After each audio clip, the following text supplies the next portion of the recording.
भला हुआ मेरी माला टूट गई, मैं राम भजन से छूटी। भला हुआ मेरी माला टूट गई, मैं राम भजन से छूटी। मेरे सिर से टली बला, भला हुआ मेरी माला टूट गई, मैं राम भजन से छूटी। मैं राम भजन से छूटी। नमस्कार मेरे प्यारे भाइयों, मेरे परमात्मा के प्यारे जीव हंसों। मालिक से यही अरदास करूंगा हमेशा कि आप सब मेरे भाइयों का विवेक इतना बढ़े, इतना बढ़े, इतना बढ़े कि ऐसी कोई चीज ना रहे जो मेरे प्यारे भाइयों को समझ ना आए, या ऐसा कोई संदेह या संशय मन में ना रह जाए जिसके चलते वो भ्रमित हो जाएं।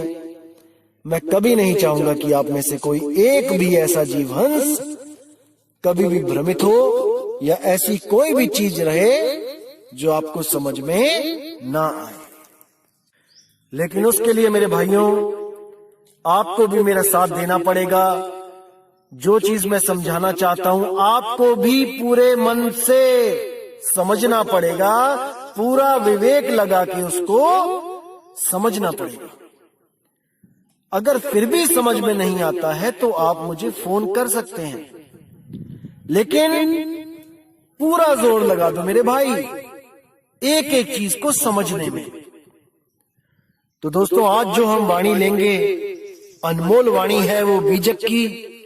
सतगुरु बंदी छोड़ कबीर साहब का जो मूल ग्रंथ है बीजक, बहुत ही प्यारी वाणी है, बहुत ही विवेकी वाणी है।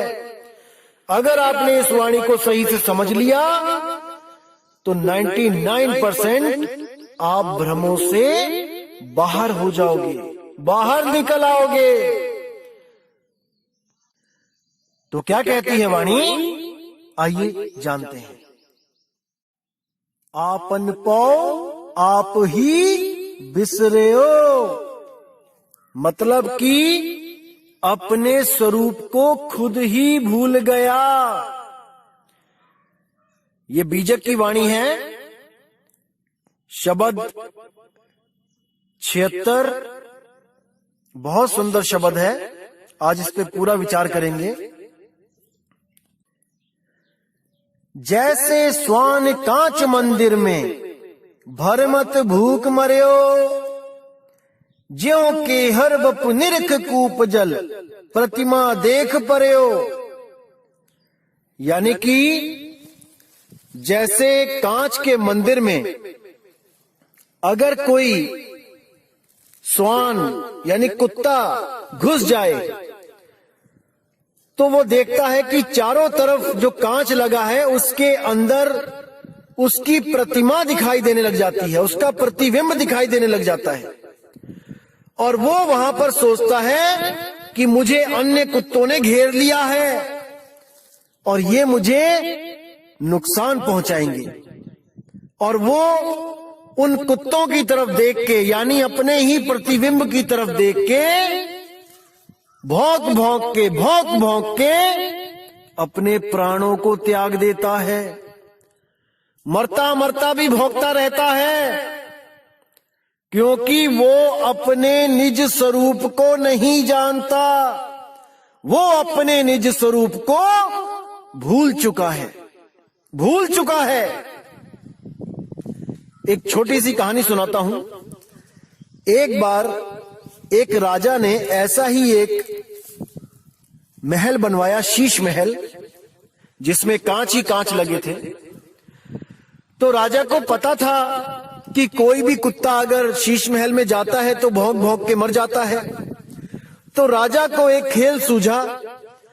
उसने पूरे शहर में ढिंढोरा पिटवा दिया कि भाई जो भी अपने कुत्ते को इस शीश महल में एक रात बिता देगा,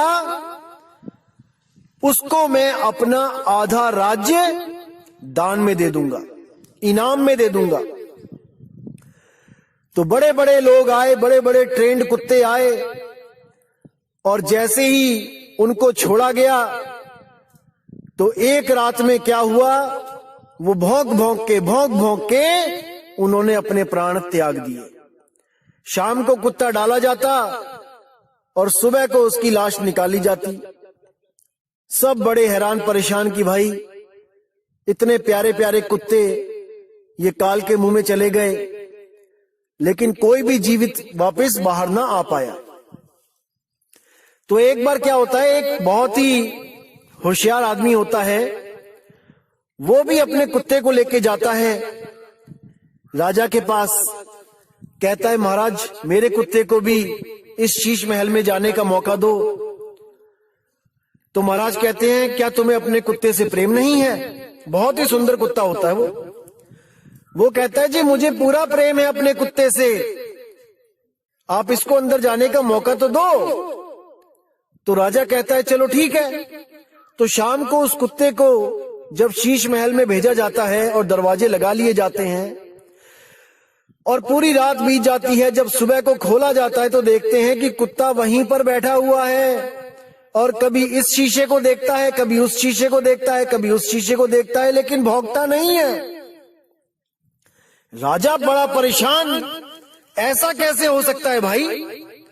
अरे सारे शहर के कुत्ते मर गए, लेकिन ये कैसा कुत्ता है भाई, ये क्यों नहीं भौंकता है? तब राजा मजबूरी में उसको आधा राज्य दे देता है, लेकिन उससे पूछता है मुझे ये तो बता दे कि ये भौंका क्यों नहीं? तब उस आदमी ने क्या कहा कि महाराज जी जब भी मैं अपनी दाढ़ी बनाता था तो जो शीशा मैं यूज करता था वही शीशा मैं इस कुत्ते को भी दिखा देता था बार बार। तो जैसे ही मैं यूज करता था वही शीशा उसको भी बार बार दिखाने से उसको भी समझ आ गया कि इसमें जो कुत्ता दिखाई दे रहा है वो मेरा ही प्रतिबिंब है, मेरा ही प्रतिबिंब है, मेरी ही नकल है, ये असल नहीं है। जो दिख रहा है वो नकल है, असल नहीं है। अरे जो दिखे सो माया संतों, इसीलिए साहिब ने बोला जो कुछ भी दिखता है वो दृश्य है और जो उसको देखता है वो दृष्टा है। इसीलिए कुत्ता भी समझ चुका था कि मैं दृष्टा हूं, मुझसे भिन्न कुछ नहीं है, सब भ्रम भूत है, मेरे सिवा कुछ भी सत्य नहीं है। इसलिए वो कांच के मंदिर में बैठकर भी अपने प्रतिबिंब को भली भांति जान रहा था कि वो सब मेरी ही नकल है। लेकिन कुछ लोग जो इस कुत्ते से भी गए गुजरे हैं विवेक बुद्धि में, वो उस प्रकाश को देखकर, वो किसी आकृति को देखकर, वो किसी महलों को देखकर, वो आम के बगीचों को देखकर, सोने की सड़कों को देखकर उनको असल मान बैठते हैं कि वो सब असल है, असली स्वर्ग है, असली सतलोक है, असली अगम अनामी लोक है। अरे मेरे भाई ये सब नकल है। जो दिखे सो माया संतों, रंग बदले बहरूपिया। समझ जाओ, समझ जाओ, समझ जाओ, फिर मौका नहीं मिलेगा मेरे भाई, समझ जाओ। तो कहते हैं जैसे सोन कांच मंदिर में भरमत भूख मर्यो, ज्यों के हर बपू निरख कूप जल प्रतिमा देख पर्यो। जैसे एक शेर की कहानी सुनी थी आपने, वो शेर जब कुएं में अपनी ही प्रतिमा को देखता है और सोचता है कि कोई और शेर आ गया है जो मुझे चैलेंज कर रहा है लड़ने के लिए, तो वो उस कुएं में छलांग मार देता है और अपने प्राणों को खो देता है। केवल इसीलिए क्योंकि वो नहीं समझ पाता कि जो दिखे सो माया। अरे जो प्रतिबिंब दिख रहा है वो मेरा ही छाया है, मेरा ही नकल प्रतिबिंब है, असल तो मैं कुएं से बाहर हूं। नहीं समझ पाता। अब कहते हैं वैसे ही गजफटक शिला में दशनन आन अर्यो, मरकट मूठ स्वाद नहीं बिहुरे, घर घर रटत फिर्यो। जैसे जंगल में एक शिला होती है तो हाथी अपने स्वरूप को ना पहचानने के कारण उस शिला को हाथी समझ जाता है और सोचता है कि कोई और हाथी मुझे चैलेंज कर रहा है झगड़ा करने के लिए, और उस शिला पर वो धक्का दे दे के अपने सिर से लड़ लड़ के उस शिला से अपने प्राण त्याग देता है, वहां पे अड़ जाता है। दशनन आने अड़ियो, मरकट मूठ स्वाद नहीं बूहरे, घर घर रटत फिर्यो। जो बंदर पकड़ने वाले जो होते हैं वो क्या करते हैं, कुछ चने लेते हैं, जमीन पे बिखेर देते हैं और वहीं पर एक जमीन में एक सुराही गाड़ देते हैं जिसकी गर्दन बहुत पतली होती है सुराही की, और उसके अंदर भी कुछ चने के दाने फेंक देते हैं। तो बंदर जब ऊपर के चने सब खा लेता है जमीन के और देखता है कि सुराही में क्या है, जब उसको दिखता है कि चने हैं तो वो अपना हाथ डालता है। जब हाथ डालता है तो सीधा डल जाता है, लेकिन जब वो मुट्ठी भर लेता है चने की तब उसका हाथ बाहर नहीं आता, क्योंकि वो मुट्ठी दबोच लेता है, टाइट कर लेता है। चने दबोचता है, मुट्ठी टाइट हो जाती है, वो लॉक लग जाता है, फंस जाता है।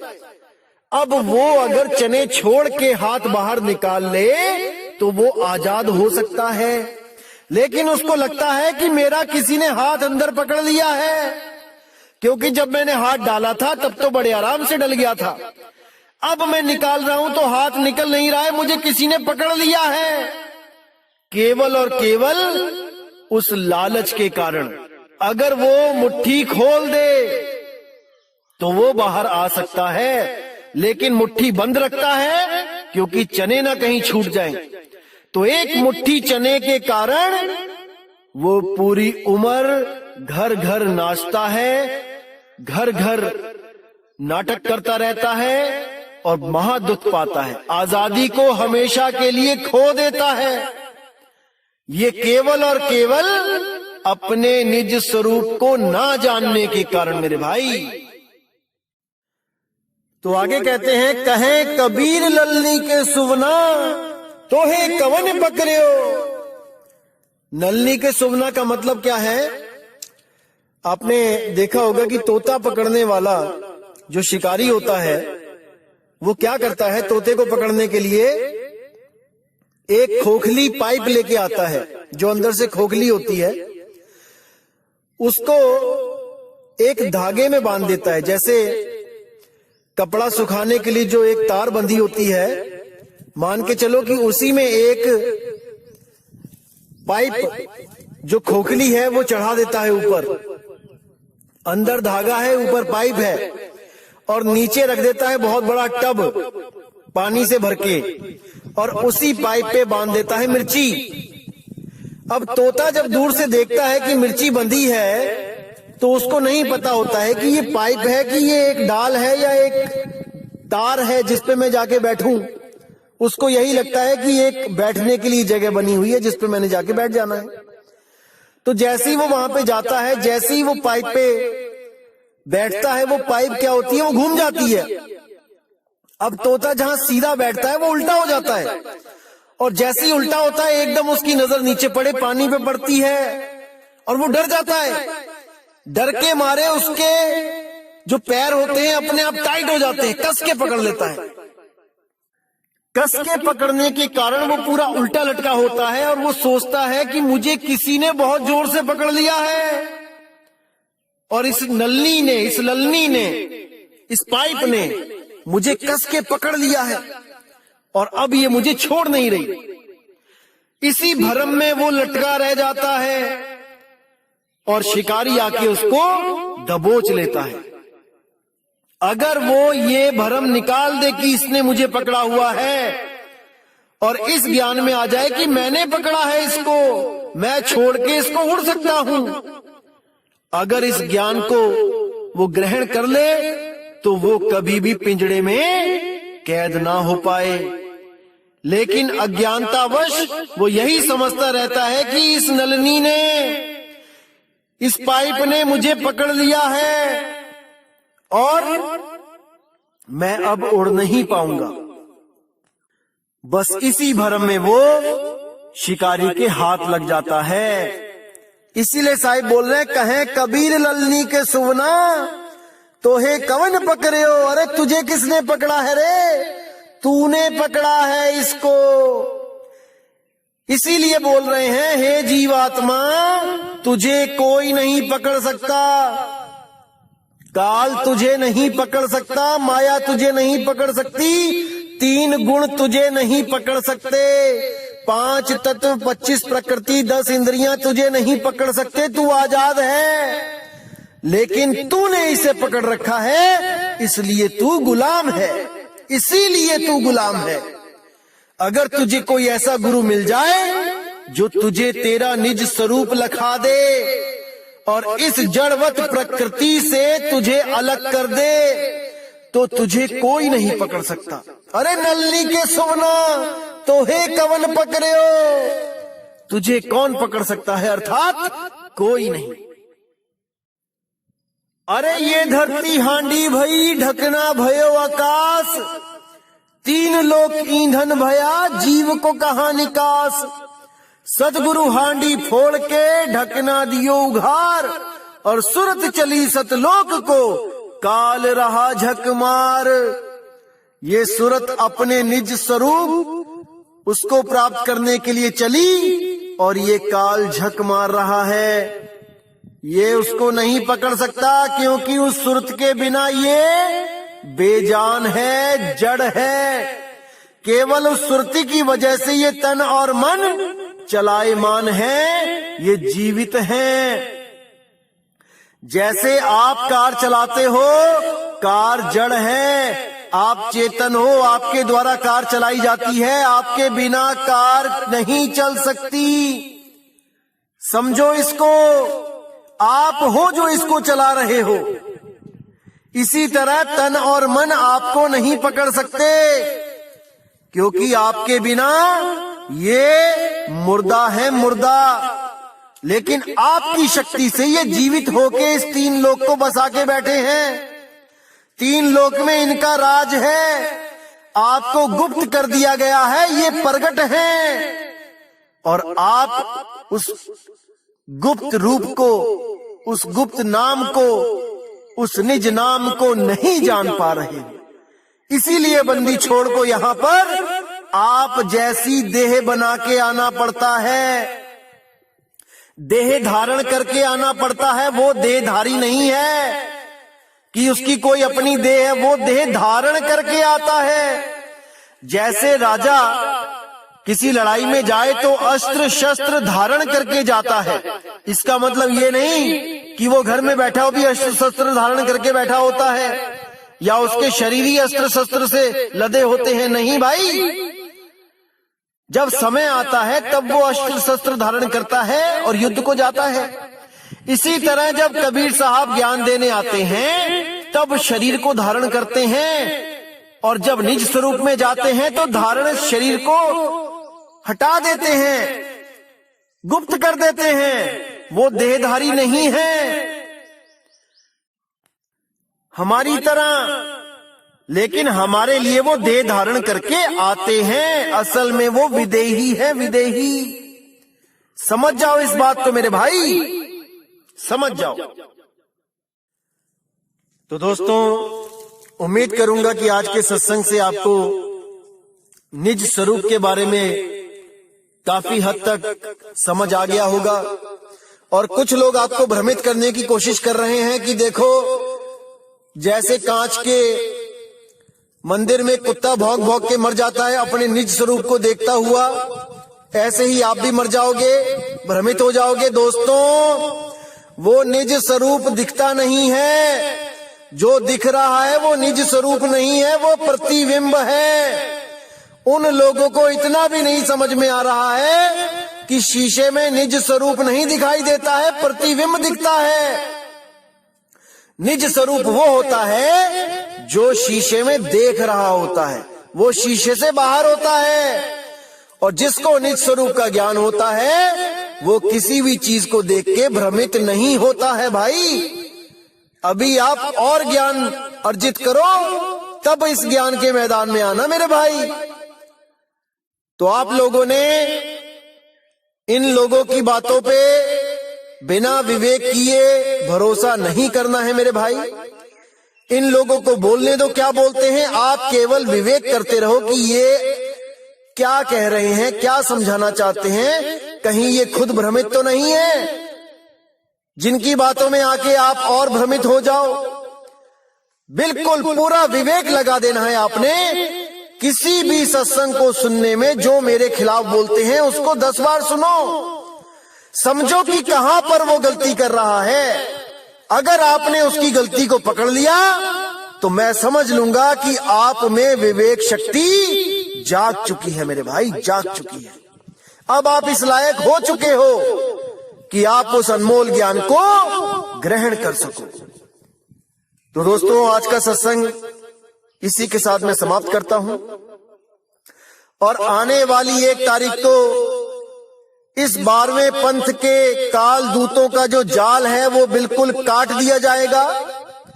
ऐसा कोई भ्रम नहीं बचेगा जो ये किसी को भ्रमित कर सकें। उस भ्रम का नाम लेके हर चीज बिल्कुल क्लियर कर दी जाएगी। और इनके पंथ का जो अज्ञान है वो 1 अप्रैल फूल वाले दिन खत्म कर दिया जाएगा, ताकि ये आने वाले किसी भी भगत को फूल ना बना सके, मूर्ख ना बना सके। ये 1 अप्रैल फूल आखिरी मूर्ख दिवस होगा भक्त समाज के लिए जो सच में परमात्मा को खोज रहे हैं। इस 1 अप्रैल फूल के बाद कोई भी अधूरा गुरु किसी भी भगत का 1 अप्रैल फूल नहीं बना पाएगा भाई, नहीं बना पाएगा। लेकिन आपने पूरा विवेक लगा देना है दोस्तों सत्संग को समझने के लिए। दास पूरी मदद करेगा आपकी कि आप इस सब भ्रम से बाहर आ सको। तो दोस्तों मुझे विदा दीजिए। जय गुरु बंदी छोड़ वैराग साहेब, जय गुरु बंदी छोड़ साधु शरण साहेब, जय गुरु बंदी छोड़ मदन साहेब, जय जय सतगुरु बंदी छोड़ सतगुरु कबीर साहेब की सदा ही जय हो, सदा ही जय हो मेरे मालिक की साहिब बंदगी सतनाम।